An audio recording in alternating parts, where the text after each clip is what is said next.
poco sobre cómo ahorrar dinero en las fundaciones. En principio quería agradecerles a ustedes por su asistencia.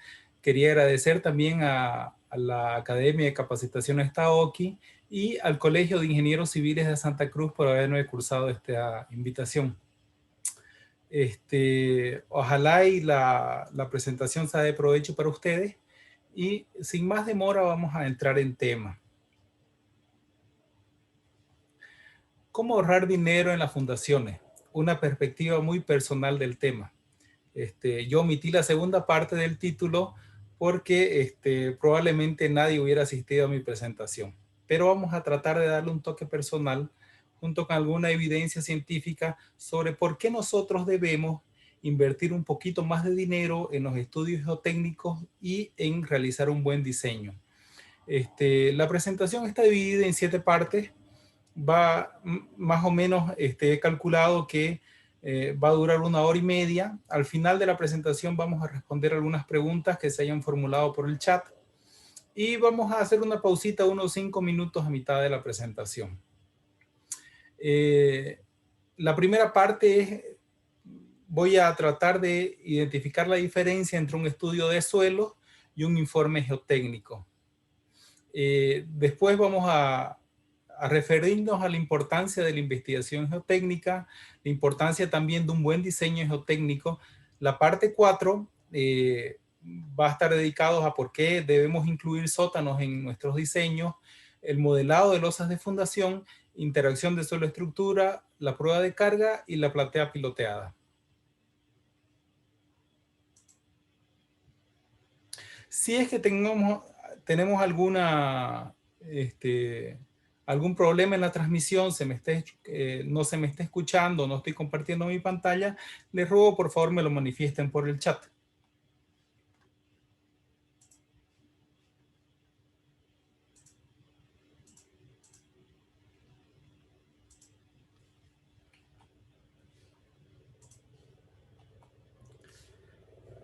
El diseño de fundación debe satisfacer 3 requisitos básicos: un estado último, un estado de servicio y un requisito económico. La fundación debe ser segura a la falla para que sus componentes estructurales no se rompan, ya sea la zapata misma o el geomaterial que lo rodea, y que tampoco tengamos deformaciones excesivas que no pueda tolerar la estructura o el servicio que le estemos dando. Sin embargo, hay una componente más, y como lo puntualizó Wellington, que es considerado el padre de la ingeniería económica, la esencia de la buena ingeniería yace en el tercer requerimiento. Él manifiesta lo siguiente: para definirlo de una manera dura pero no inadecuada, la ingeniería es el arte de hacer algo bien con $1 que cualquier incapaz puede hacer con 2. Y efectivamente tiene mucha razón, porque cuando yo estoy tratando de convencer a un cliente de por qué tiene que hacer un estudio geotécnico, un diseño geotécnico, primero voy por la parte de la seguridad y el punchline, como llaman los comediantes. Los comediantes, al hacer un chiste, tienen una línea de remate, que es la última parte del chiste. Dependiendo de si uno remata bien o no el chiste, va a hacer reír a la gente. Ese es el punchline. En mi caso, el punchline para el cliente sería que es muy probable que se ahorre una gran cantidad de dinero si es que se realiza un estudio geotécnico a cabalidad. Vamos a ver la diferencia entre un estudio de suelos con un informe geotécnico. El estudio de suelos se realiza previamente al proyecto de un edificio y tiene por objeto determinar la naturaleza y las propiedades del terreno necesarios para definir el tipo y condiciones de cimentación. En esencia, el estudio de suelo trata de identificar los estratos de suelo que tengo y las propiedades tanto de resistencia como de deformación. ¿Cuál es la diferencia con un informe geotécnico? El informe geotécnico, basado en el estudio de suelo, trata de identificar la mejor alternativa de fundación. Pueden ser zapatas, pilotes, plateas o una combinación de las anteriores. Define el tamaño de la fundación, el plano de cimentación, O también menciona otras consideraciones, por ejemplo, como el potencial de liquefacción, el peligro sísmico, la amenaza sísmica que está vigente, si es que existe algún peligro de estabilidad global por la presencia de alguna ladera, o, por ejemplo, la interacción que tiene el nivel freático con las fundaciones. Todo eso recoge el informe geotécnico. El Eurocódigo es un poco más esclarecedor en este tema. Define en la fase inicial de investigación un informe factual. Este no está nombrado tácitamente en el Eurocódigo, pero es parte de las prácticas europeas, ¿no? Aquí se delinean los objetivos y los métodos de la investigación y las observaciones y los resultados obtenidos. Por ejemplo, digo yo, se realizó un SPT bajo esta normativa y estos fueron los resultados. Ese no es más el informe factual. Ahora, hay otro informe que es el informe de reconocimiento del terreno. HIR por sus siglas en inglés. Este sí está nombrado y definido en el Eurocódigo, en la parte 1 y en la parte 2, numerales 3.4 y 6.1 respectivamente.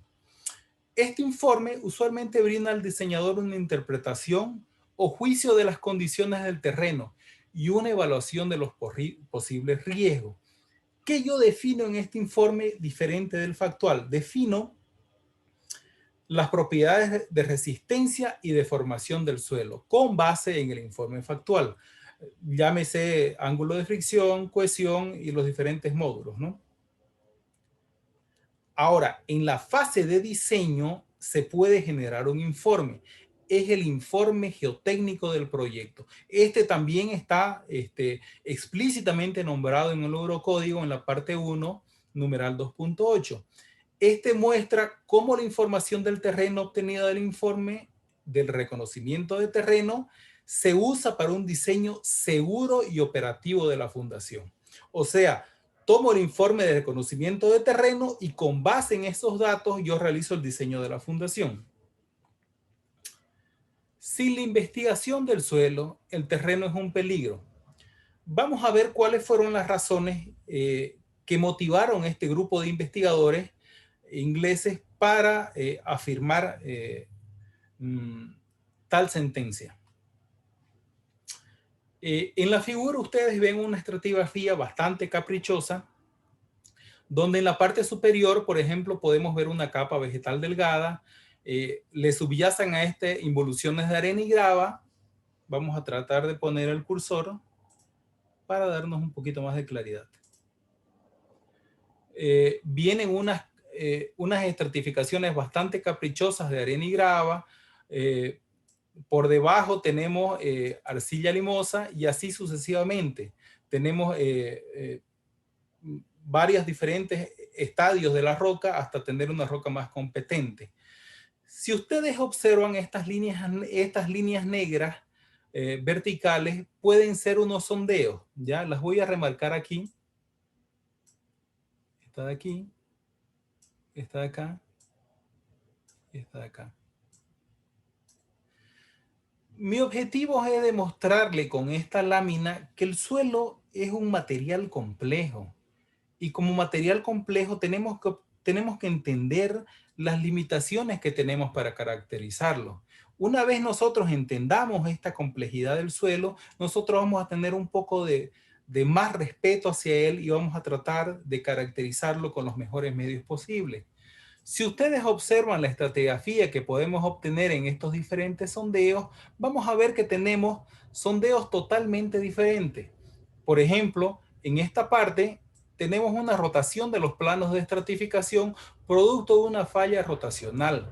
Aquí la estratificación de esta parte de este horizonte está girada con relación a esta parte, producto del movimiento de la masa de suelo. Por ejemplo, producto de este deslizamiento, se ha producido un plano de debilidad donde el suelo está en una condición residual, una resistencia cortante muy baja, ¿no? Donde las partículas se alinean de esta manera y tiene resistencia baja. Por ejemplo, si es que yo haría un SPT, encontraría un número inusualmente bajo de número de golpes producto de este plano de debilidad. Aquí también tenemos otro desplazamiento de una masa de suelo, una solifluxión, pero a una tasa más de movimiento más reducida. Producto de este movimiento tenemos algunas grietas y algunas formaciones kársticas por debajo de la roca.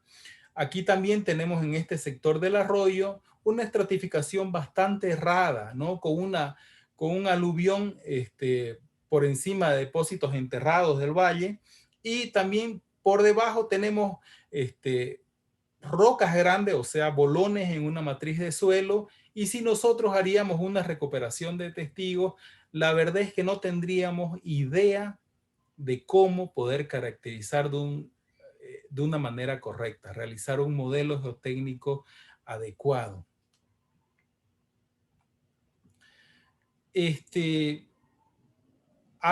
¿Qué es lo que tenemos que hacer para atacar este tipo de problemas? Tratar de vincular todas las disciplinas de exploración geotécnica que tenemos posible. Por ejemplo, vemos un ejemplo de algo que no se debe hacer. Tenemos aquí el geofísico en la parte izquierda, que él tiene una idea de un perfil, mientras el geólogo que hace una recuperación de testigos tiene otro perfil eh, asociado a su pensamiento, ¿no? Totalmente es el enfoque que no estamos propugnando.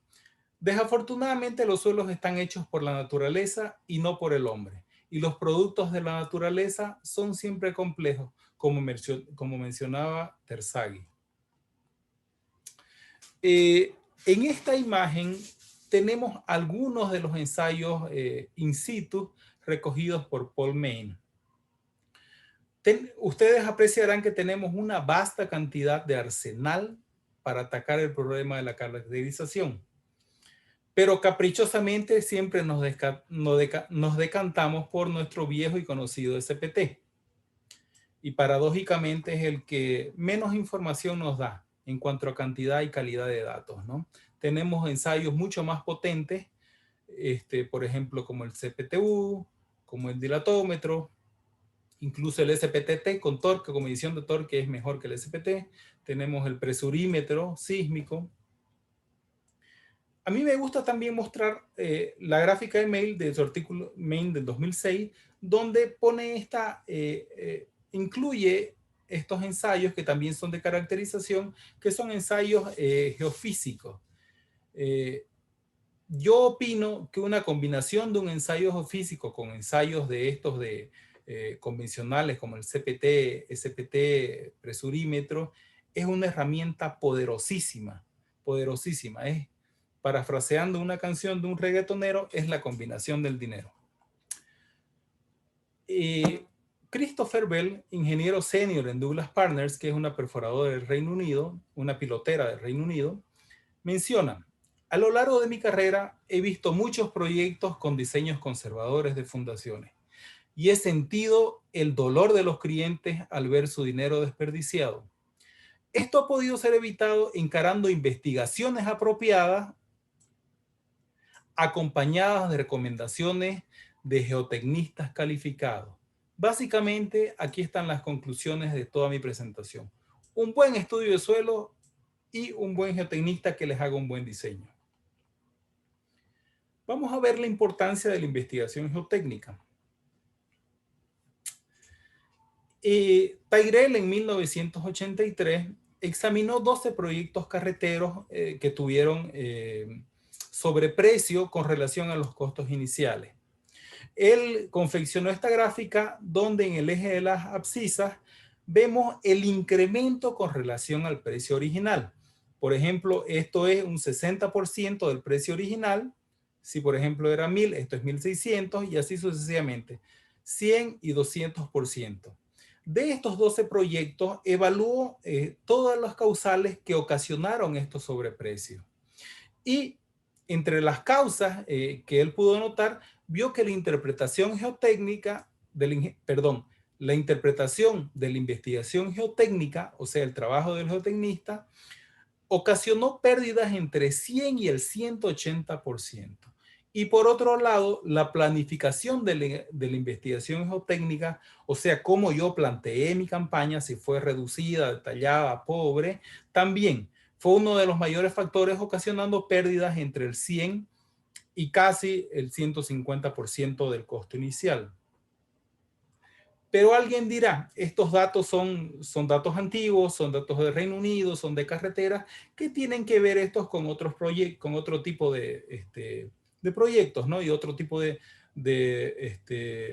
otro tipo de lugares? Esta es una tabla resumen que se encuentra en un reporte de los proyectos financiados por el Banco Mundial. Este reporte salió en 1998, es de Donnelly y Tawil, pero analiza 64 proyectos desde 1966 hasta 1981. Entre estos proyectos se encuentran los de la primera parte, la parte superior de la tabla, que se refieren a presas y embalses, y la segunda parte referidos a túneles. Son proyectos realizados en Brasil, Honduras, Costa Rica, Irlanda, Islandia, Chile, inclusive Bolivia. Todos estos proyectos han tenido demoras en el tiempo y sobrecostos con relación al precio inicial.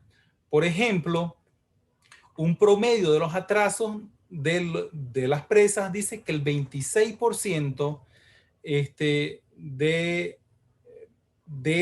un promedio dice que hubo un 26% de atrasos, ¿se imaginan? 26%. En túneles el promedio fue 2.2 años, ¿no? Y ni hablar de los sobreprecios tan grandes que tuvimos en estas obras. ¿Cuáles son las conclusiones del informe? Dado el actual estado del arte, los ingenieros del banco deben tratar con escepticismo todas las estimaciones de costos basados en extrapolaciones de la geología del lugar y asumir que los costos de un proyecto riesgoso son desconocidos dentro de un amplio rango, digamos 50 a 300% de la estimación. En otras palabras, ¿qué dice? Señores, si no tengo una buena investigación geotécnica, el proyecto puede costar entre la mitad y el 300%. Por eso es que ahora los requisitos de investigación geotécnica exigidos por estas entidades internacionales son muchísimo más duros, ¿no? Y también tienen comisiones revisoras que evalúan la factibilidad de un proyecto desde la parte geotécnica. Demoras en proyectos de edificios en el Reino Unido. Aquí vamos a poner 4 evidencias factuales. La primera es una revisión de 5.000 edificios industriales realizado por la NEDO. Esta institución encontró que el 50% de los proyectos se demora en por lo menos un mes. Y este estudio demostró que el 37% de este 50% mencionado se debió a problemas del terreno. Y creo que no tenemos audio en la página de YouTube. Le rogaría a Rilmer, me están mandando algunos mensajes, que nos pueda dar una mano. La segunda evidencia, de 8.000 edificios comerciales, una tercera parte sufrió atraso en más de un mes y otra tercera parte por un tiempo mayor a un mes. Este también es un reporte de la NEDO, pero del 88. La mitad de este último grupo, del que se atrasó más de un mes, sufrió demoras por las condiciones imprevistas del terreno. Ya vemos que estamos analizando proyectos viales, proyectos de túneles, proyectos de edificios, y todos tienen una vinculación con la investigación geotécnica. La National Audit Office en el 2001 informa que el 70% de un grupo de proyectos públicos se entregaron tarde y el 73% tenía sobreprecio. Se observa que hubo una alta incidencia de problemas geotécnicos. Esta última afirmación la hace Barland en su libro con base a peritajes que realizó y artículos de prensa. El operador de aeropuertos BAA, todos estos son instituciones inglesas, pero esta es privada, estima demoras del 40%, o sea, demoras en las salidas y en las llegadas de vuelo, donde probablemente el 17 a 20% de ellas ocurrieron por condiciones del suelo no advertidas. Todos estos 4 hechos tienen relación directa con la investigación geotécnica. Aquí vemos una infografía donde se muestra de manera gráfica las demoras. Por ejemplo, estas tres primeras diagramas de barra son pertenecientes a proyectos públicos y el último que les mencioné del operador de vuelo. Por ejemplo, para que ustedes lo entiendan, de estos proyectos analizados, de los 5.000 edificios industriales analizados por la NEDO, el 50% tiene demoras mayor de un mes, pero el 19% está relacionado con problemas de la investigación geotécnica. Lo propio en estas otras, ¿no?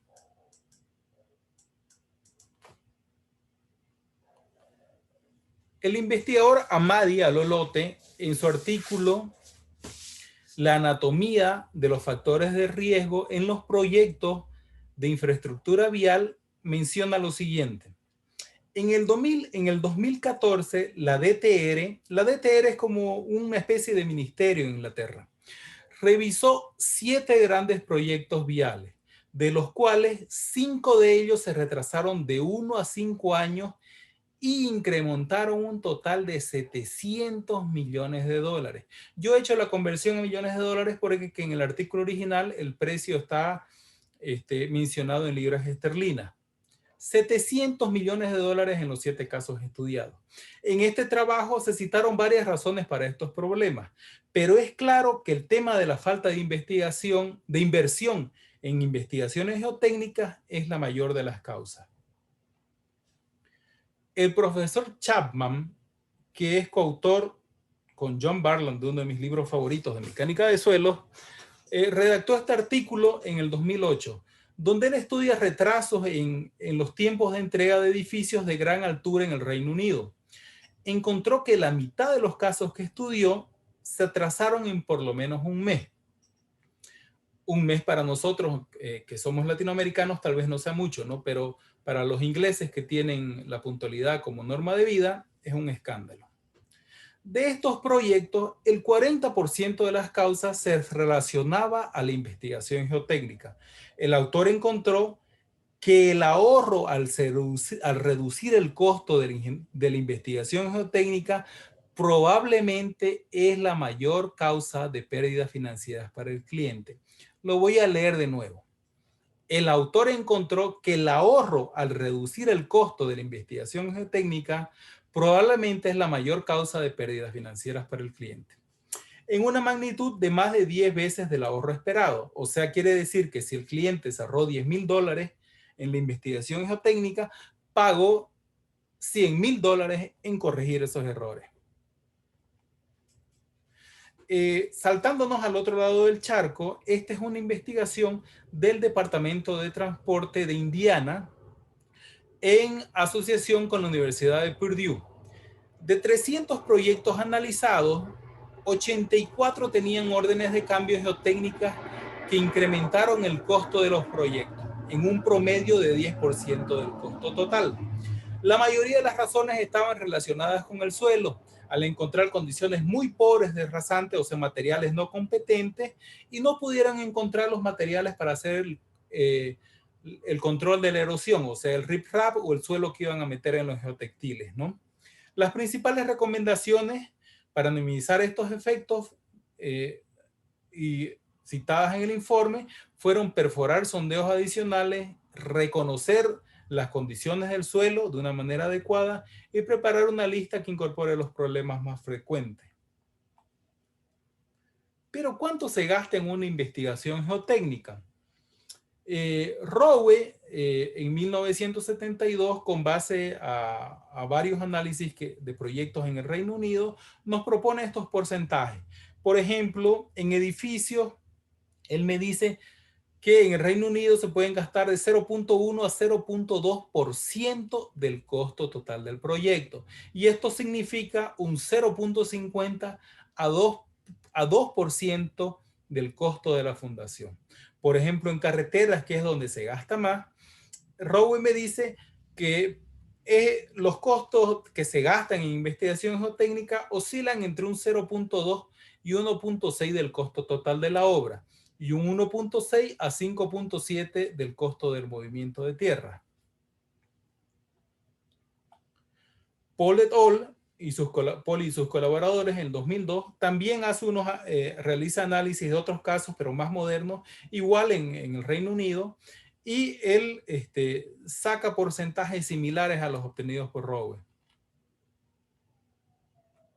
Ahora, ¿cuánto se gasta en realidad en... Estos datos fueron del Reino Unido, pero vamos a mostrar una investigación del Departamento de Carolina del Norte, esto es en Estados Unidos, y que están contenidos en el artículo de Kim y sus colaboradores del 2009. En la primera columna se menciona el precio del estudio de suelos, en la segunda el precio del proyecto, y aquí está el porcentaje de cuánto significa. Estos porcentajes verán que están mucho más bajos que la media que sugiere la práctica inglesa, ¿no? Y eso que este es un país igual de primer mundo como Estados Unidos. Esta investigación me gusta mucho, particularmente la hallo interesante porque hace una encuesta y dice, ¿no? Esta fue preparada por el Colegio de Ingenieros Civiles de Inglaterra y nos dice cuánto nosotros percibimos que gastamos y cuánto realmente gastamos en investigación geotécnica por diferentes rubros, autoridades, industrias, contratistas, desarrolladores. Y en todos los casos nosotros tenemos una percepción equivocada de cuánto realmente gastamos, ¿no? En investigación geotécnica. Por ejemplo, nosotros creemos en promedio que gastamos casi 1%, pero en realidad se gasta 0.20%. ¿Cuánto se debe gastar en investigación geotécnica? Esta es una pregunta muy difícil de responder. Vamos a tratar de sacar nuestras propias conclusiones en función de algunos datos publicados por investigaciones. Como es reiterativo, el Reino Unido es el que tiene mayores investigaciones en este tema. En el año 94, McDonald realiza un estudio en 58 proyectos viales de grandes carreteras del Reino Unido. Y él propone el siguiente cuadro, no propone, él muestra el siguiente cuadro con base a las investigaciones realizadas. De estos proyectos, por ejemplo, este cuadro quiere decir en el eje de las abscisas, aquí está el porcentaje de investigación geotécnica con referencia al costo de construcción. Por ejemplo, este es un 2% de lo que costó la obra. Y en el eje de las ordenadas está el porcentaje de incremento con relación al costo inicial de la obra. Por ejemplo, si la obra costó 1.000, esta parte, el 50%, quiere decir que costó 1.500. Aquí hay una clara tendencia. Para entender este cuadro vamos a ejemplificar con esta línea segmentada. Si, por ejemplo, en estos proyectos yo gasté 1% del costo del proyecto en el estudio de suelo, estadísticamente yo he tenido gastos hasta del 100% sobre el costo final de la obra. Por el contrario, este proyecto que se gastó casi más del 10% en investigación geotécnica, casi no tuvo incremento sobre el valor inicial de la obra. ¿Qué es lo que nos quiere decir esta línea de tendencia? Que por si acaso esta línea de tendencia no está reflejada en el artículo de McDonald. Este gráfico lo he tomado de Clayton y Clayton ha puesto una línea de upper limit, el límite superior, ¿ya? Pero la tendencia es clara. Mientras más dinero gasto, menos posibilidad yo tengo de que se incremente mi proyecto. Alguien dirá, bueno, ya tenemos un punto de partida, pero esto es con referencia a obras viales. Observen esta investigación en el estado de Texas, donde se analizaron 92 edificios, 92 proyectos de infraestructura. En este caso, también las abscisas son porcentajes con referencia al costo inicial y estos son costos, pero ya no referidos al costo inicial de la obra, sino costos totales en millones de dólares. Pero la tendencia es la misma. Ahora yo coloqué esta línea de mejor ajuste para que ustedes puedan observar que existe una función polinómica que nos puede representar el límite superior. ¿Qué es aquí lo claro y lo que quiero que rescaten? Mientras más dinero se gaste en investigación geotécnica, hay menos posibilidades de que se incremente el costo de la obra. Por ejemplo, esta obra que gastó 0.1%, aquí gastó casi 22 millones de dólares adicionales. Oh, sorpresa, tenemos la misma tendencia, pero un estudio realizado por el Comité Nacional de Túneles de Estados Unidos. En esta parte está la longitud de sondeo sobre la longitud del túnel, o sea que si yo tengo un túnel de 100 metros y 100 metros de investigación geotécnica, la relación será 1. Pero esencialmente lo que quiere decir aquí es dinero, porque mientras más sondeo hago, más plata gasto en investigación geotécnica, y aquí están igual los sobrecostos en porcentaje del presupuesto de diseño y porcentaje de la propuesta. Pero observamos lo mismo, una clara tendencia que nos dice que mientras más gastamos en investigación geotécnica, tenemos menos posibilidad de incrementar el precio de la obra. Ries y sus colegas en su libro del 2006 esquematizan esto de manera más genérica. Él reconoce igual que existe una curva que manifiesta esa tendencia de que si yo gasto más en la investigación geotécnica, que está representada en esta línea segmentada, voy a tener menores sobrecostos finales. Por ejemplo, en una fase inicial, si yo gasto muy poco en estudio de suelo, podré tener una posible falla en la estructura. Si yo gasto un poquito más, existirán reparaciones debido a asentamientos diferenciales que ya son considerables, ¿no? Si gasto un poco más, tendré algún costo adicional debido a reparaciones innecesarias, ¿no? De tipo estético, alguna grieta, alguna mampostería. Pero lo interesante es que yo voy a llegar a un punto en el que si sigo gastando en investigación geotécnica, es probable que no sea más de aporte, ¿no? Ahora, sería interesante nosotros generar estos modelos para ver cuál es este equilibrio, este punto de equilibrio. Sin embargo, en los proyectos nunca vamos a llegar a este estadio. Siempre nos mantenemos por acá, ¿no?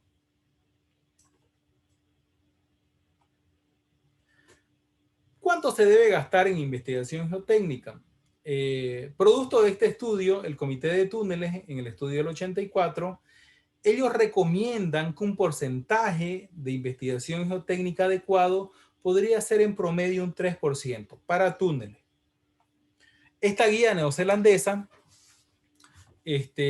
menciona lo siguiente: una opinión más reciente, no apoyada en evidencia publicada, ellos son claros en esto, sugiere que con el advenimiento del reporte geotécnico de línea base, una regla del pulgar es que de un 1.5% es razonable en proyectos de túneles. Pero, ¿qué es el reporte geotécnico de línea base? Esta figura es un poco diferente a los reportes que yo mencioné en el Eurocódigo. Este es un reporte geotécnico, pero tiene un carácter vinculante con el contrato. Este reporte se incluye en el contrato de obra. Es un manifiesto de las condiciones del suelo. Y también yo adquiero responsabilidades si es que no he desarrollado una investigación geotécnica competente, ¿no? Pero por el contrario, si yo desarrollo de manera adecuada este reporte de línea base, me puede servir muchísimo, ¿no? Porque reduce los costos de construcción y aclara los términos entre las partes. No hay de forma explícita un lineamiento que me diga cómo tengo que preparar yo este reporte, pero me puedo asistir yo de esta publicación del Colegio de Ingenieros Civiles de Estados Unidos, que es la única que menciona los lineamientos de cómo elaborar este tipo de reporte. Neil me dice lo siguiente: para investigaciones típicas, las cifras de 0.2 y 0.5% del costo total del proyecto han sido citadas como adecuadas. Sin embargo, tal método puede ser no confiable debido a que ignora la complejidad geológica y geotécnica del proyecto, con sus incertidumbres inevitables, la escala y el contexto. Él lanza la piedra y esconde la mano, ¿no? Pero ya tenemos un marco de referencia de los porcentajes en los que oscila una investigación geotécnica completa. Aquí he realizado un ejercicio de más adecuado a la realidad local. Local digo en Santa Cruz de la Sierra, donde yo vivo, en Santa Cruz de la Sierra, Bolivia. Así que todos los precios son referenciales a esta zona. Un edificio de departamentos tendrá 6 plantas, un subsuelo y un elevador. El lote tiene una superficie de 500 metros cuadrados y está ubicado en una zona céntrica de la ciudad de Santa Cruz de la Sierra. Determine los requerimientos mínimos que tendrá la campaña de investigación geotécnica para poder caracterizar el emplazamiento. No quiero explayarme mucho acá, ustedes van a tener la presentación después, se las van a enviar a sus correos, pero he tomado las guías que propone el Eurocódigo para realizar la investigación en fundaciones profundas, y el número de sondeos lo he realizado con referencia a las recomendaciones de la normativa brasileña. ¿Cuáles son las conclusiones? Que, como lo mencioné anteriormente, con esas referencias normativas, la cantidad mínima sería 4 sondeos de 30 metros.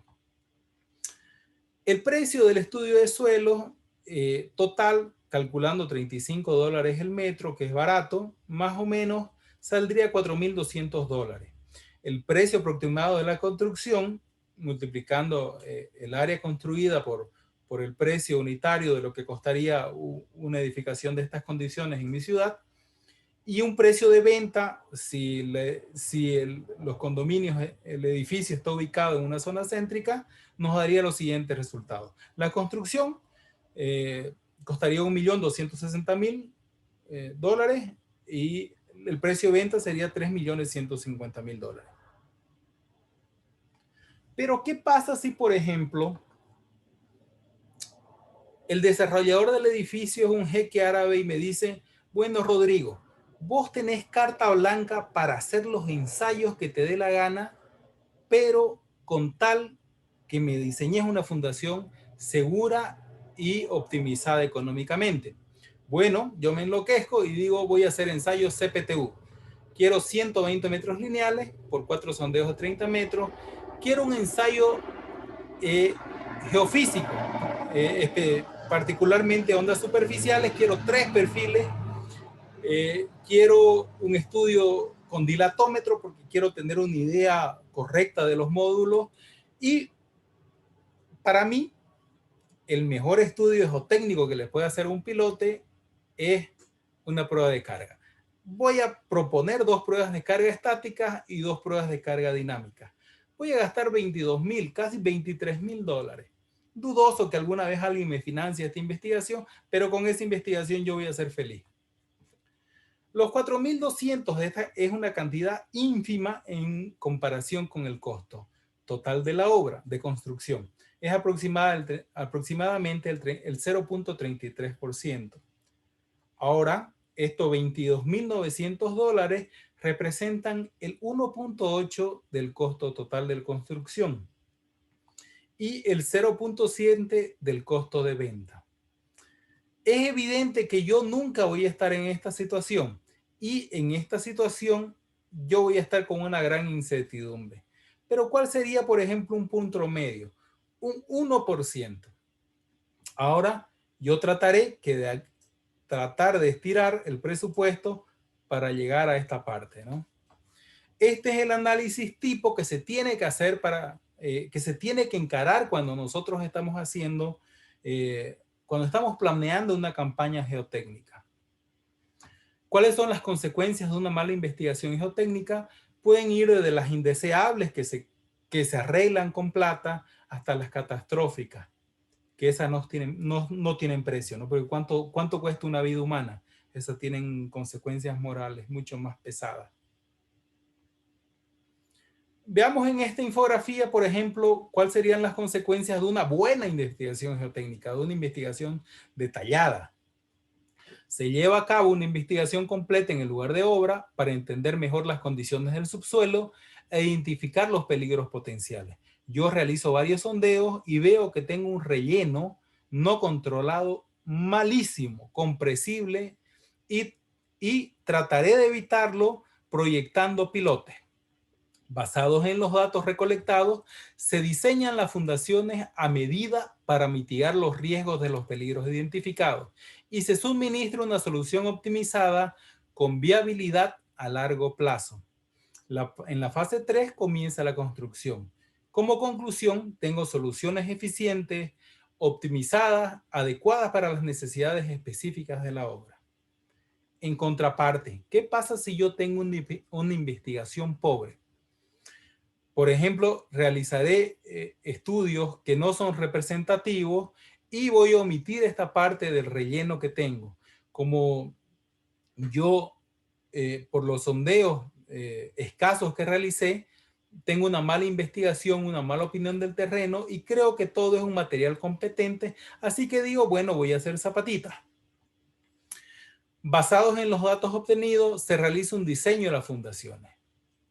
Cuando estoy en la parte del pilotaje, en la excavación, descubro este paupérrimo material. La construcción comienza y se descubre un peligro desconocido que fue omitido durante la etapa de la investigación. Los trabajos de construcción se demoran ampliándose las fechas de entrega y el presupuesto. Tiempo y dinero. Esta es una ecuación que debe ir multiplicada. Se lleva a cabo nuevas investigaciones hasta una profundidad suficiente para identificar la extensión del peligro subsuperficial. Se rediseña la fundación teniendo en cuenta los nuevos datos obtenidos con la nueva campaña geotécnica. Termina la construcción y como consecuencia tengo demoras innecesarias en el cronograma con costos imprevistos en el rediseño y la investigación. Usted va a pagar por el estudio de suelo, lo haga o no lo haga, señor.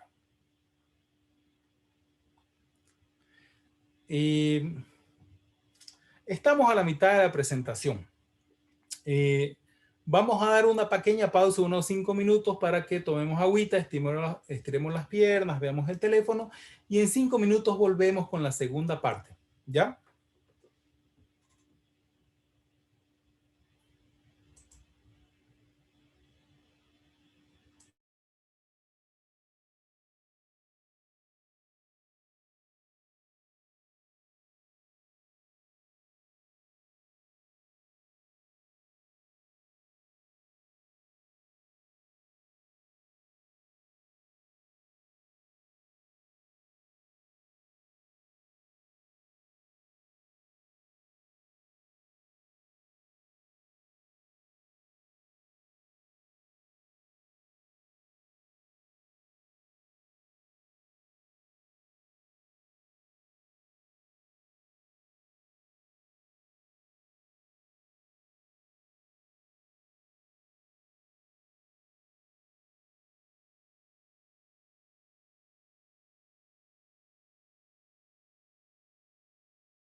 Bueno, vamos a seguir con la segunda parte de la presentación.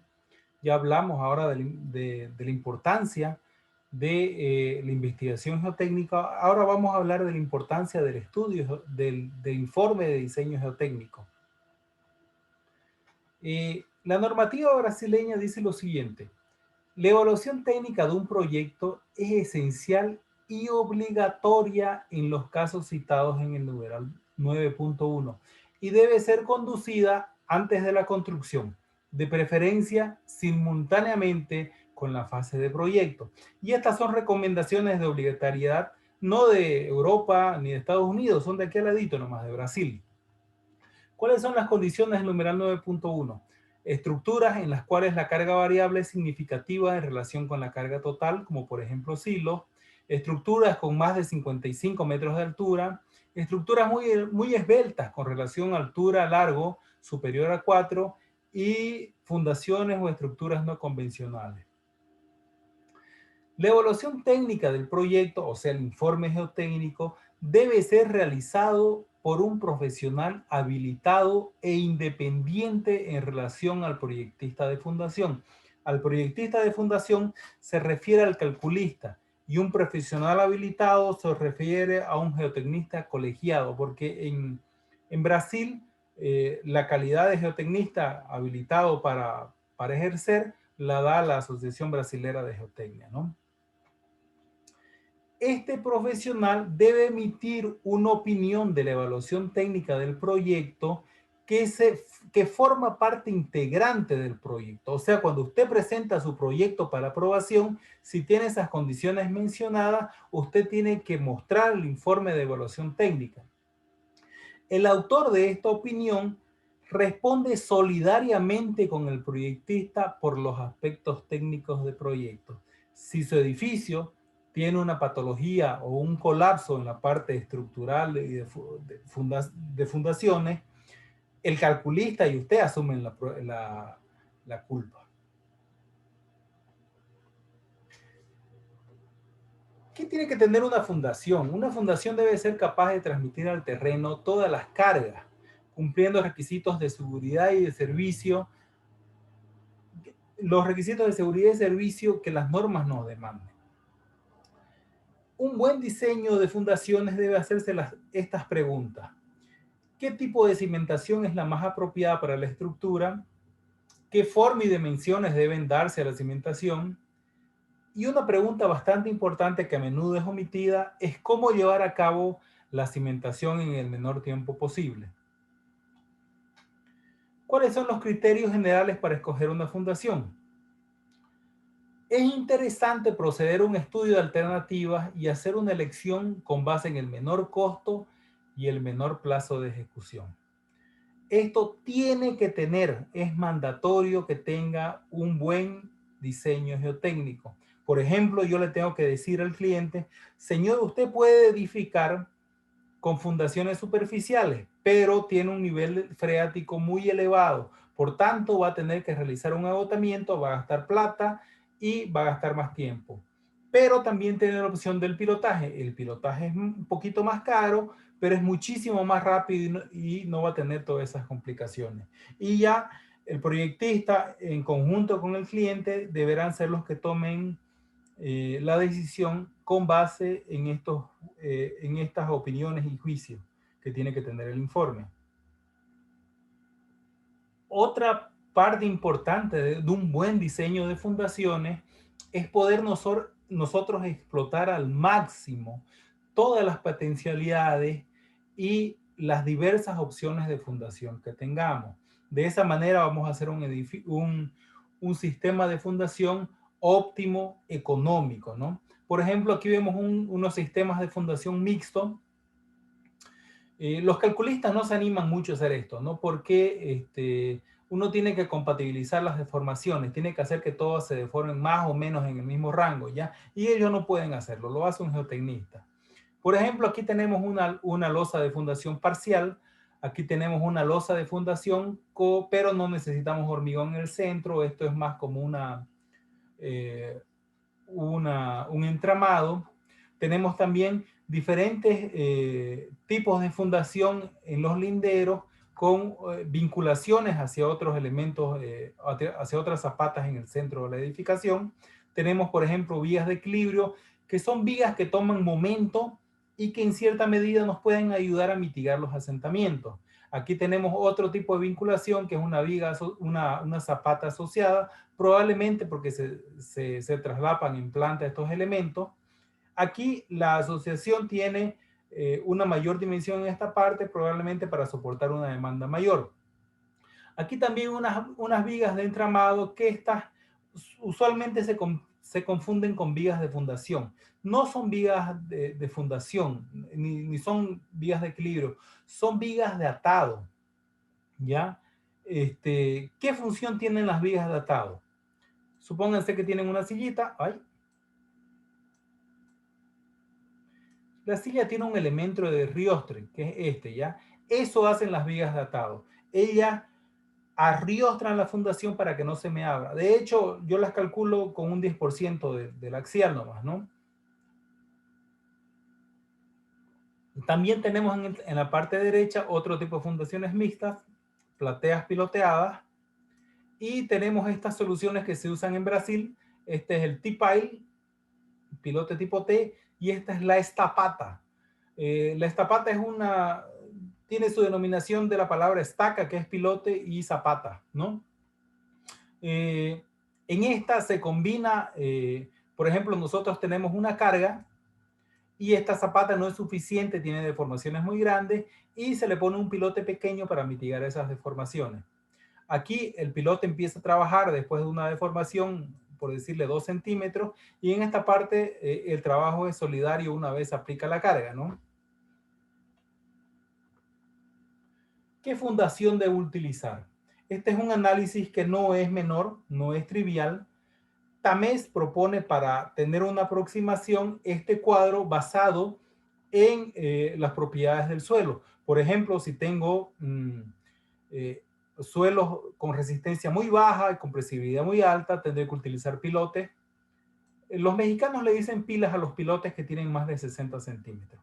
Y por este otro lado, si yo tengo, por ejemplo, un suelo con una resistencia muy alta y no es muy compresible, podría utilizar zapata. Si tengo algo en el rango intermedio, podría utilizar losa. Si yo estoy en esa parte de las losas, este cuadro que propone Mandolini es buenísimo, ¿no? Él propone 4 sectores y podemos nosotros tener una idea qué tipo de fundación es en función a la capacidad portante y al asentamiento. Por ejemplo, yo tengo mi platea, le evalúo y tengo una muy buena capacidad portante, 4 veces, una capacidad última, perdón, 4 veces mayor, un factor de seguridad de 4, y evalúo el asentamiento y es menor a 80 milímetros, puedo hacer una platea sin pilote. Si, por ejemplo, la capacidad no es tan buena, pero me mantengo dentro de estos asentamientos de 80 milímetros, podré hacer una platea piloteada pequeña. Ahora, si yo tengo unas condiciones peores, por ejemplo, de asentamiento y de capacidad, tendré que hacer una platea mediana. Si, por ejemplo, yo tengo una muy buena capacidad, pero tengo asentamientos elevados, en la evaluación que yo hice, tendré que realizar una platea piloteada grande. Esta es la mayoría de los casos de los edificios de gran altura. La inclusión de sótanos. ¿Por qué incluye estas láminas dentro de la presentación? Un calculista una vez me dijo que él no proyecta sótanos y convence a sus clientes de no proyectar sótanos porque les dice que toma más tiempo, que es complicado, que hay que abatir el nivel freático, pero la verdad es que él no los proyectaba porque no sabía.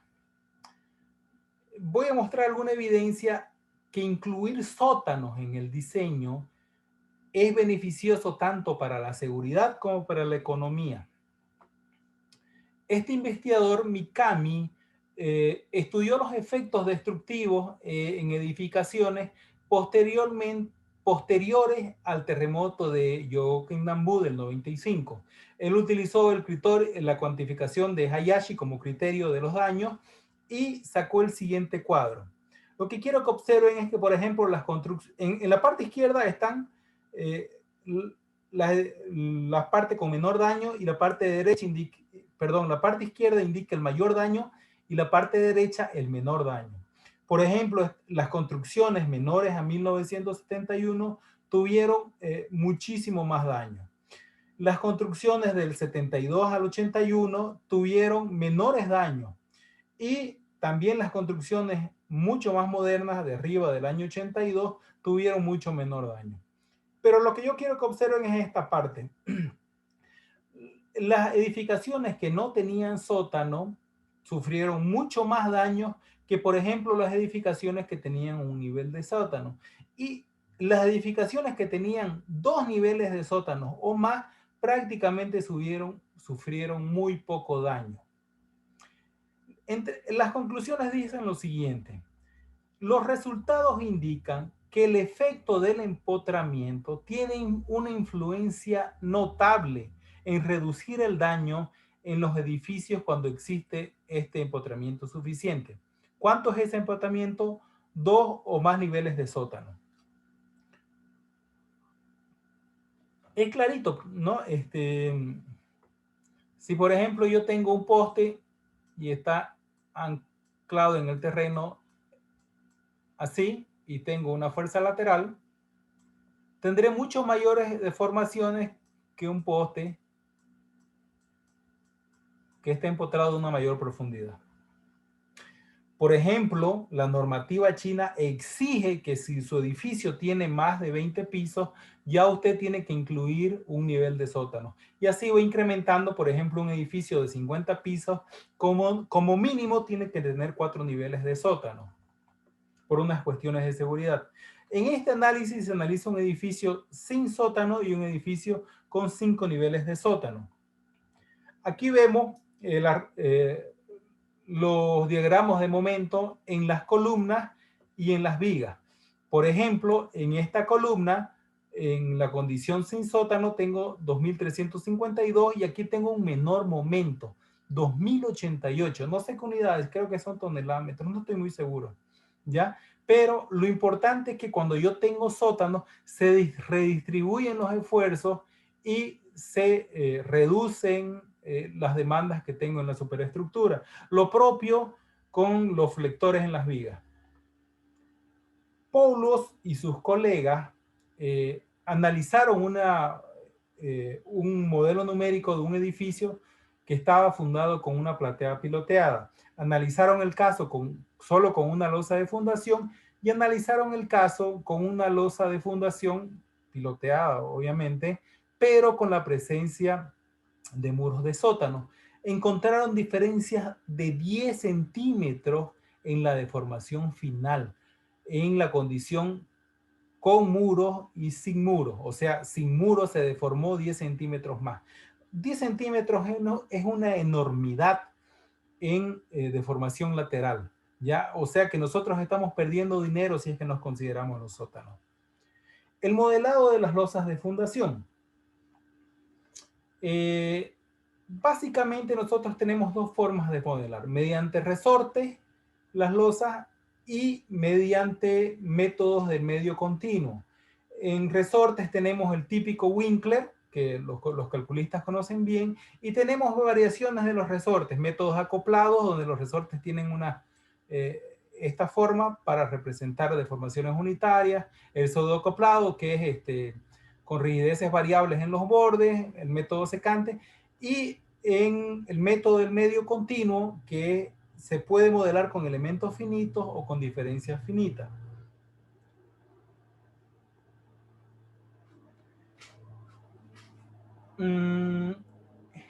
Hemsley, en su trabajo del 98, realiza un modelamiento numérico de estas 2 condiciones. Modela una losa de fundación en la parte de la mitad con resorte, como es lo convencional, y en la parte de la derecha con un modelo continuo. En la parte de los resortes lo denomina borde libre, y en la parte que está modelada con elementos finitos lo denomina borde restringido. Aquí en el eje de las abscisas, para ponerlo en algo más entendible, es cuando la losa es muy delgadita, tiene poca rigidez, y aquí es muy gruesa, tiene una rigidez infinita. Vemos que en la condición que cuando la losa es muy delgadita, la diferencia del momento es casi 50%. Perdón. Si yo tengo mayor momento, quiere decir que yo tendré mayor acero. Si yo tengo mayor acero, quiere decir que voy a gastar más plata. Modelar con resortes, en este caso, me hace perder dinero. También Hemsley en el trabajo del 87 hace una modelación pero de una losa, pero con estas condiciones, una carga puntual en el extremo y la losa de 50 centímetros, estas son las propiedades del suelo, y analiza el asentamiento y analiza el momento flector. Lo propio, si yo tengo mucho asentamiento, tendré que modificar las condiciones de mi losa para hacerla más robusta, más alta, más ancha, para mitigar de alguna forma y reducir esos asentamientos, o poner pilotes o hacer otra cosa. O sea, el asentamiento es más dinero. El momento, mayor momento, es más dinero. En este caso, la línea segmentada da los resultados que se usan convencionalmente con el modelo de Winkler, con resorte, y el modelo de elemento finito. En la condición de la parte del centro, nosotros tenemos una variación impresionante del asentamiento. Nosotros decimos que en el modelo con resorte hay un asentamiento de 70 milímetros, mientras en esta parte del modelo de medio continuo hay un asentamiento aproximadamente de 105 milímetros. Y en esta parte digo que hay un asentamiento de unos 80 milímetros, y aquí estoy magnificando el asentamiento del resorte. O sea, los resultados me dicen de resorte que tengo más asentamiento. En este sector estoy siendo inseguro y en este sector estoy perdiendo plata. ¿Qué dice Small? El uso de resortes o modelos de Winkler puede llevar a resultados erróneos y no debe ser utilizado. Los modelos de medio continuo para el suelo son una forma más racional de modelar el suelo de fundación, y es deseable un modelo lineal o no lineal. La interacción suelo-estructura, esta palabra que está tan de moda. Me gusta la definición de Fu. La acción de los sismos, desplazamientos estructurales, desplazamientos en el suelo, no son independientes entre sí. O sea, si se mueve el edificio, también se mueve mi suelo. Si se mueve el suelo como está vinculado con mi edificio, también se mueve el edificio. Usualmente los enfoques que tenemos son enfoques independientes. Se mueve el suelo y no tiene nada que ver con el edificio. El método de interacción suelo-estructura contempla estos efectos de movimientos entre sí, estas interacciones entre ellos. En esta parte, en la figura de la derecha, está esquematizado con un modelo de medio continuo, con una condición apropiada en las condiciones de borde, en la interfase suelo-fundación, pero este es un ejemplo más, una esquematización más académica.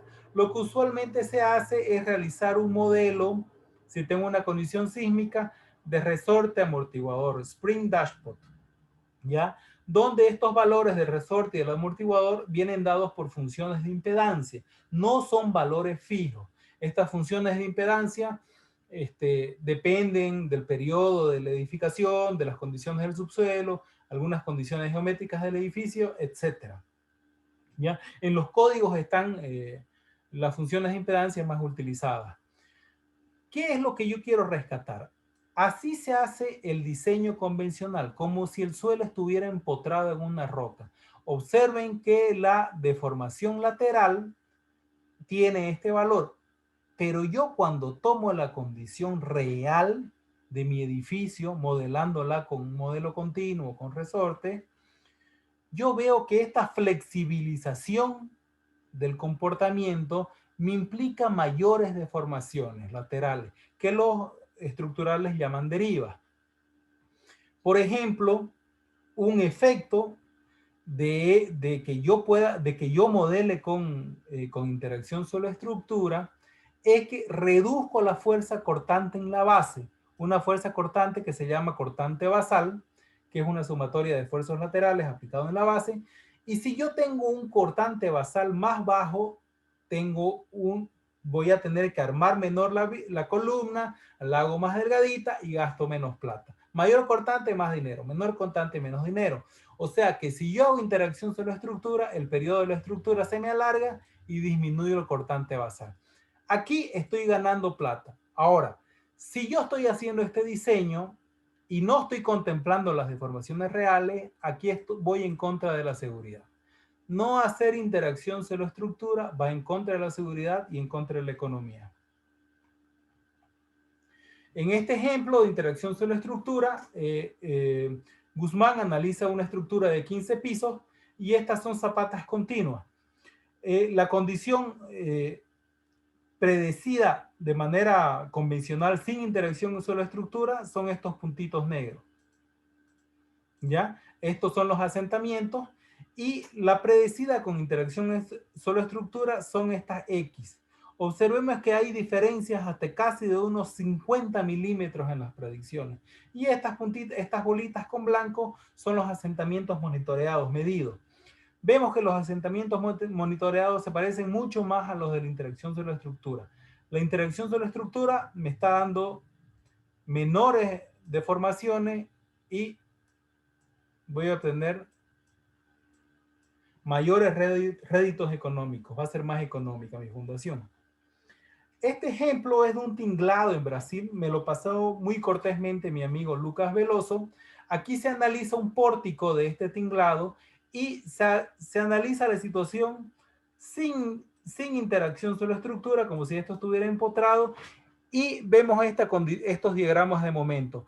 Ahora, posteriormente, él realiza una interacción sobre la estructura, modelando los pilotes con resortes, y de esta manera él obtiene una condición mucho más real.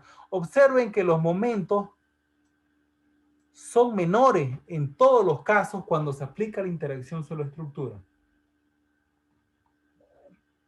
Bartland, en su libro, dice lo siguiente: la conclusión práctica más importante es que el enfoque tradicional de emplear el módulo de balasto con resortes uniformes, simulando el suelo y realizar un análisis estructural independiente, eso es sin interacción sobre la estructura, puede llevar a serios errores y no debe ser empleado para el diseño de losas de fundación. La obligación de realizar interacción sobre la estructura según la normativa brasilera. En el capítulo 5.5 de su norma del 2019, refrendada del 2020, dice lo siguiente: análisis de interacción fundación-estructura. En estructuras en las cuales la deformabilidad de las fundaciones puede influenciar en la distribución de esfuerzos, se debe estudiar la interacción sobre la estructura, siendo obligatorio en los siguientes casos: estructuras con carga variable significativa, silos, estructuras mayores a 55 metros, estructuras esbeltas y fundaciones o estructuras no convencionales. Las pruebas de carga. Las pruebas de cargas no son más que someter a los pilotes a carga, puede ser axial o lateral, en este caso me estoy refiriendo al axial, y monitorear las deformaciones hasta obtener unas deformaciones a las que yo quiero llegar que sean intolerables por la estructura o hasta que el pilote sufra un hundimiento repentino. ¿Qué es lo importante de realizar una prueba de carga? La norma brasilera, por ejemplo, me dice que el factor de seguridad para pilotes es 2. ¿Ya? O sea que yo tengo que alejarme, tengo que hacer mi pilote 2 veces más grande de lo que me salió mi diseño. Pero dice lo siguiente: la resistencia determinada por pruebas de carga estáticas ejecutadas en la fase de elaboración o adecuación de proyecto me da lo siguiente, que el factor de seguridad global a ser utilizado pueda ser de 1.6. O sea, yo tengo que hacer un pilote mucho más corto, 1.6 veces la longitud de mi diseño para estar más seguro. A todas luces yo encuentro que realizar pruebas de carga me reduce el factor de seguridad y me incrementa la economía. Por ejemplo, estas son recomendaciones de la práctica inglesa que están en el código LDCA, donde dice que si yo realizo pruebas de carga puedo bajar mi factor de seguridad de 3 hacia 2. También hay otras normativas, por ejemplo, el Eurocódigo dice que yo puedo bajar mi factor de seguridad 2.3 a 1.95 si realizo más de 20 pruebas. El código australiano me dice que yo puedo bajar mi factor a 1.72 si realizo pruebas a más de 15, a un número mayor a 15% el número de pilotes totales. De todas formas, si yo hago pruebas de carga, economizo. Las plateas piloteadas. Esta es la última parte de la presentación. ¿Qué son las plateas piloteadas o plateas mejoradas con pilote? Observen ustedes la figura donde yo tengo la carga de la superestructura que está aplicada a una losa de fundación. Esta losa de fundación está sostenida por pilotes. Si, por ejemplo, yo tengo una carga de 500 toneladas,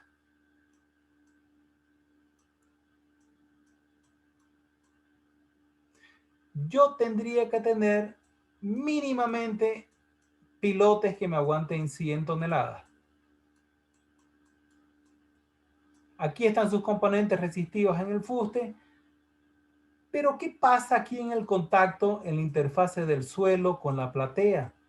Yo también tengo reacciones, ¿no? Esta es la filosofía del diseño de la platea piloteada. Me dice, bueno señor, usted va a contemplar la contribución de la losa y me va a hacer, por decirle, si estas partes de la losa que están en contacto me aguantan 200 toneladas, yo voy a necesitar para resistir estas 500, 300. Entonces yo podré diseñar pilotes mucho más cortos y más esbeltos de 60 toneladas. Tenemos varios rangos de diseño, entre los que hacemos contribuir más a la losa que en otros casos, ¿no? ¿Cuáles son las ventajas de una platea piloteada? Como los pilotes no necesitan diseñarse para soportar todas las cargas, existe un potencial ahorro en la fundación. Los pilotes pueden colocarse estratégicamente por debajo de la losa para controlar los asentamientos diferenciales. Vamos a ver en las láminas posteriores que hay una filosofía que es la de los pilotes reductores de asentamiento. Se puede emplear pilotes de diferentes longitudes y diámetros y losas de diferentes peraltes para optimizar la fundación. Así es, yo puedo tener pilotes mucho más grandes en la parte central donde yo tengo más necesidad de combatir los asentamientos y tener pilotes más delgaditos y cortos en la parte perimetral de la losa. Lo mismo con los peraltes de las losas. Yo puedo hacer abacos y puedo tener esas libertades. Y los pilotes se pueden diseñar al límite de su capacidad siempre que la losa tome una porción sustancial de la demanda. Este diseño es arriesgado, pero economiquísimo. ¿Ya? Por ejemplo, en la figura de la derecha tenemos un modelamiento realizado por Ralph Katzenbach y vemos dos condiciones. Una condición que es la línea segmentada, la línea llena, que es la condición de la presión aplicada en la losa, ¿ya? Pero solo en la losa sin pilote.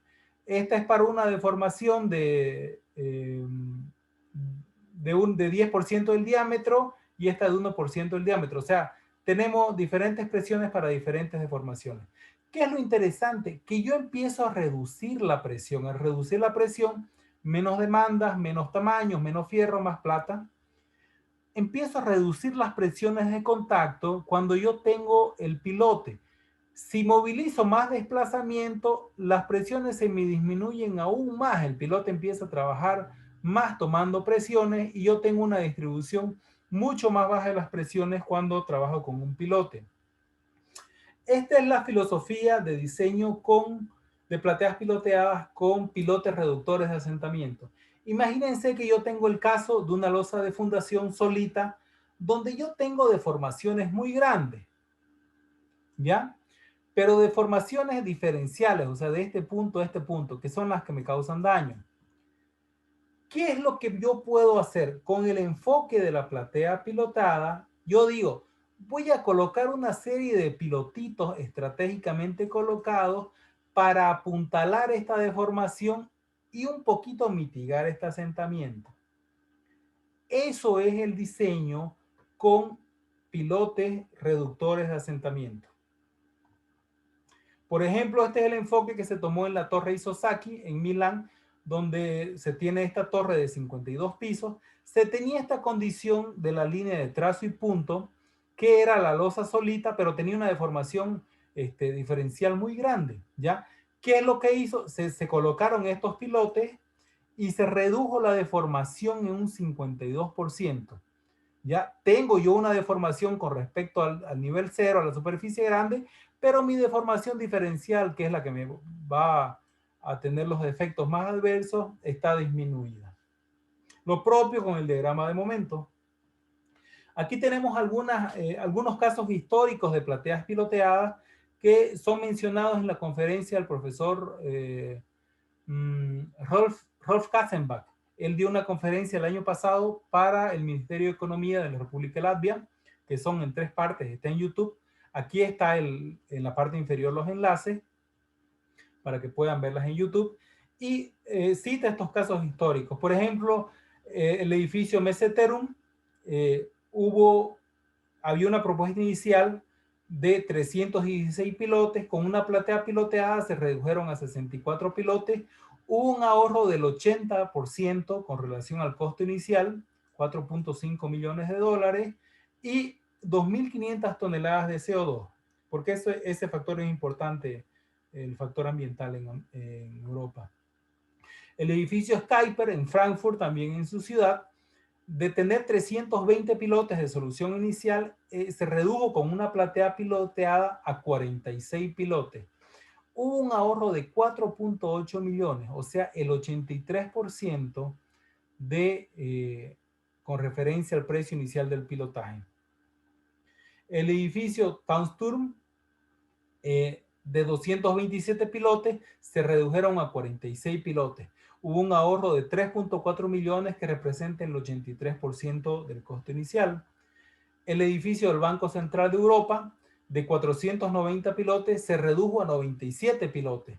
Hubo un ahorro de 7.1 millones que representan el 81% del costo inicial. Estos ahorros no siempre se van a dar. La bibliografía menciona que hay un ahorro comprendido entre el 40 y el 60%, pero estos son casos históricos excepcionalmente ahorrativos, digamos, ¿no? Se da esto en edificios grandes, no se da en edificios medianos esta cantidad de ahorro.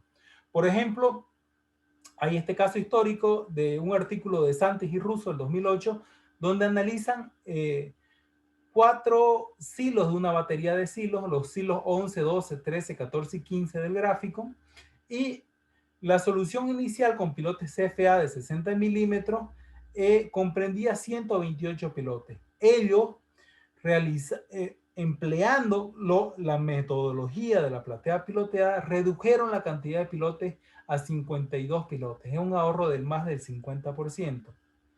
¿Cuáles son las conclusiones de esta presentación? La investigación del terreno está directamente relacionada con el costo final y el cronograma de la obra. Existe una alta probabilidad de que el proyecto incurra en sobrecostos y atrasos si no se realiza una campaña de investigación detallada, confeccionada por un profesional competente y experimentado, complementando las diversas técnicas de la investigación disponible. El diseño de fundaciones debe ser visto como una especialidad de la práctica ingenieril y como tal debe ser encarado por un ingeniero geotécnico. De esta manera se podrán obtener diseños de cimentación seguros y económicos. Es necesario incorporar en la ingeniería de cimentaciones los enfoques modernos del diseño, la interacción suelo-estructura, el modelado del suelo como un continuo en las losas de fundación, la reducción estadística de la incertidumbre y explorar nuevas alternativas de fundación, particularmente la platea pilotada. Pero ¿cuál es la conclusión general? Gastar para ahorrar. Y mejor enfocado, gastar un poquito más para ahorrar. Solo un poquito más en investigación, ustedes han visto los porcentajes tan chicos, y un poquito más contratando un profesional competente. Aquí están las referencias y Antes de hacer, si es que hubiera alguna pregunta, quisiera hacer algún anuncio.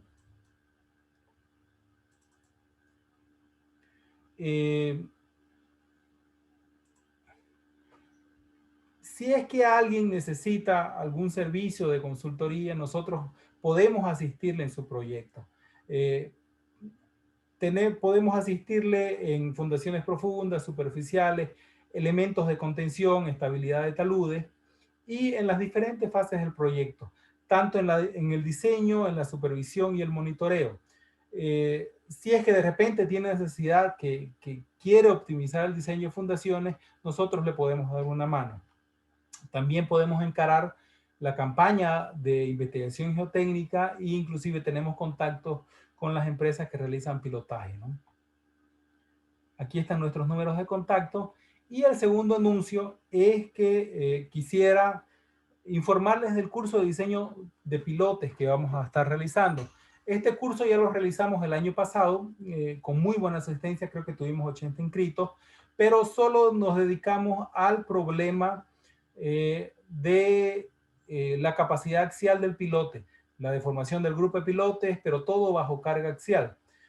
Este programa es un programa mucho más completo, de hecho va a tardar casi 2 semanas, son 400 horas aula, donde como va a tener un nivel medio, vamos a dar un par de charlas de conceptos de geotecnia aplicada a las fundaciones profundas, vamos a enseñar los métodos semiempíricos más conocidos, los métodos analíticos, vamos a tocar el problema de la fricción negativa y vamos a dar bases para el diseño de pilotes en suelos colapsables y expansivos, de lo cual no hay casi nada en los libros, ¿no? Muy pocos artículos, muy pocos libros. Hemos hecho una recopilación bastante grande para poder darle un contenido adecuado. Vamos a enseñar métodos de pilotes en roca alterada, pilotes en suelo licuable. Vamos a evaluar los asentamientos del pilote individual y agrupado, que yo considero que es una de las partes más importantes.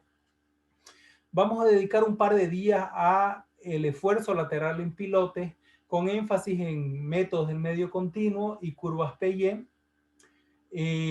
Vamos a dar un día nociones de cómo encarar pilotes con defectos y algunas nociones sobre el modelamiento numérico. Vamos también a enseñar un poco del control tecnológico y como adicional vamos a dar el material, las hojas de cálculo y la grabación de los videos. También estamos pensando invitar unas 2 o 3 personas para que nos den unas conferencias magistrales con respecto al tema de pilotes y comentarles que todos los edificios, todos los temas tienen ejercicios resueltos. Se realiza el ejercicio resuelto de manera analítica y se comprueba con el software. El curso no es un curso de diseño de software, con software, sino es un curso de diseño de pilotes y comprobamos para tener una segunda opinión con el software, pero con un desarrollo analítico por detrás.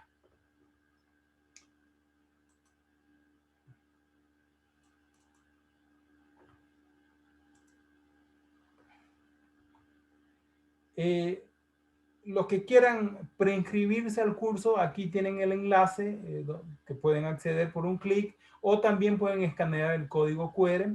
Esta presentación se les va a entregar a sus correos de todas las personas que se han preinscrito. Y no es más de agradecerles mucho por su paciencia. Si es que hay alguna pregunta por el chat, podríamos responderla.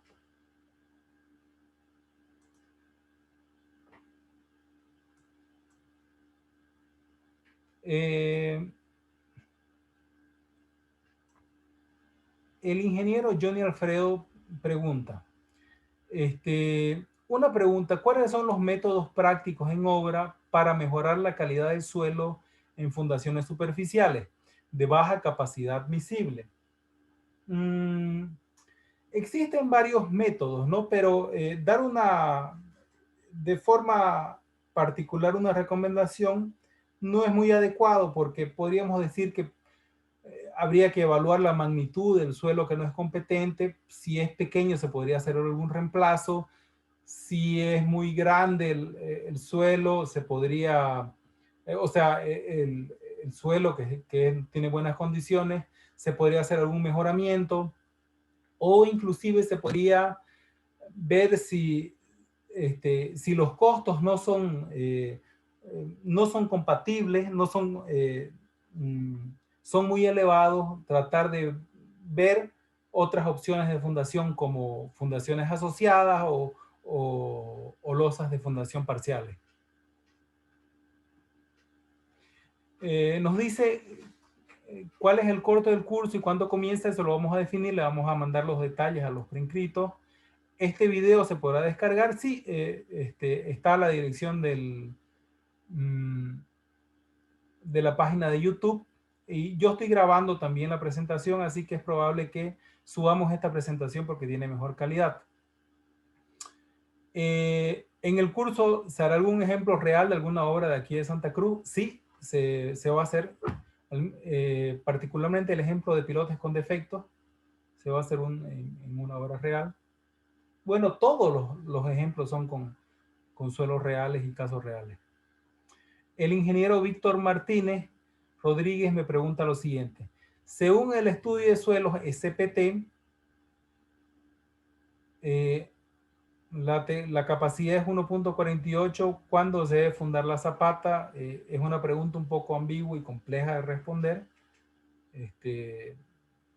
Pero lo que le podría decir en líneas generales es que uno debe tratar de escoger un suelo competente para fijar la profundidad de desplante. De esta manera nosotros vamos a tener menores asentamientos y mayores capacidades. Ahora, ¿qué tanto?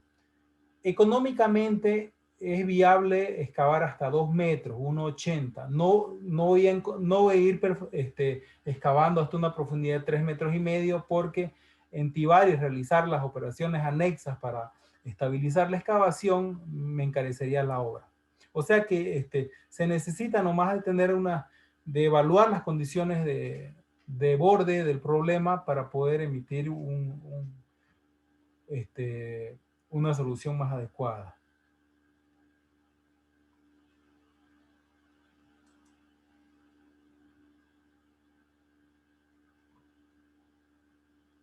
Bueno, no tengo más preguntas por el chat. Me queda agradecerle y repetir las conclusiones. Traten ustedes como clientes, como proyectistas, como calculistas estructurales, como ingenieros, como geotecnistas, de convencer siempre al desarrollador de tratar de invertir un poquito más en la investigación geotécnica y el estudio, el diseño de fundaciones, ¿ya? De esa manera ustedes van a ahorrar mucho más dinero. Les agradezco por su tiempo. Parece que hay 2 preguntas en el chat. Muchas gracias. Gracias, ingeniero. Hasta luego. Que tengan muy buenas noches.